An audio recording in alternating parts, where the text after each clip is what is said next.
Vriende, vrede vir julle.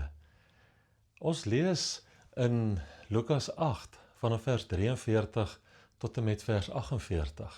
Die verhaal van die vrou wat vir 12 jaar lank aan bloedvloeiing gely het en haar hele vermoë uitgegee het aan geneeshere en deur niemand genesing kon ontvang nie. En dan skraap sy haar laaste bietjie hoop bymekaar. Ek glo ook haar geloof. En sy sê vir haarself dat sy aan Jesus gaan raak en omdat sy so bewus is van haar toestand en waarskynlik ook wat die wet geleer het en wat die voorskrifte was volgens Levitikus 15 dat sy onrein was haar plan om van agter af te kom en aan die soem van Jesus se kleed te raak. Dit het sy dan ook gedoen en toe sy dit doen het sy onmiddellik genesing ontvang.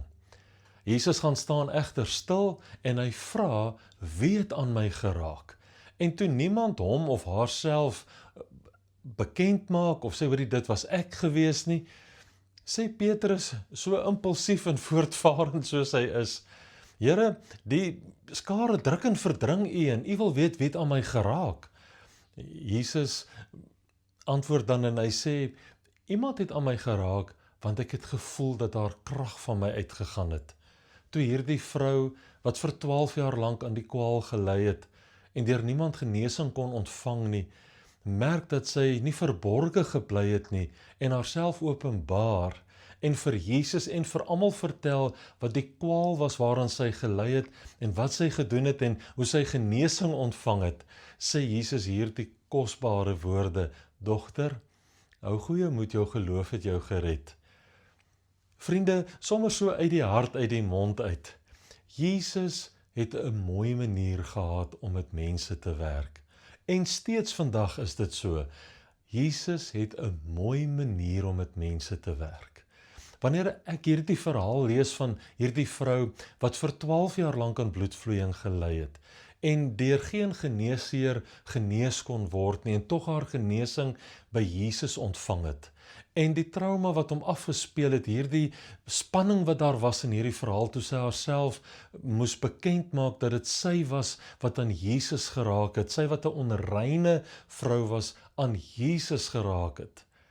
Wanneer ek hierdie verhaal lees en ek sien hoe Jesus met haar gewerk het, hoe Jesus teenoor haar opgetree het, dan sien ek so duidelik daarin dat Jesus mooi met mense werk.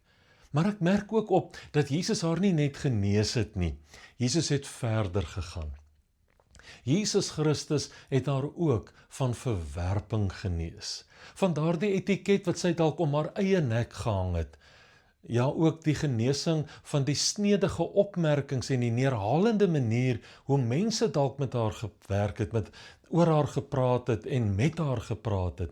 In daardie oomblik kom Jesus en hy genees haar innerlik. Hy kom herstel haar in haar binnemens.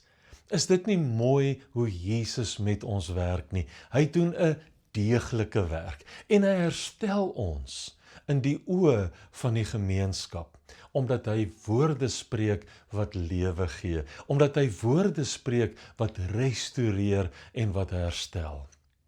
En miskien is dit waar jy jou vandag begewe, in omstandighede waar jy voel dat alles teen jou is, in omstandighede waar jy voel dit is hopeloos, en in omstandighede waar jy oor jouself nie eers meer goed voel nie.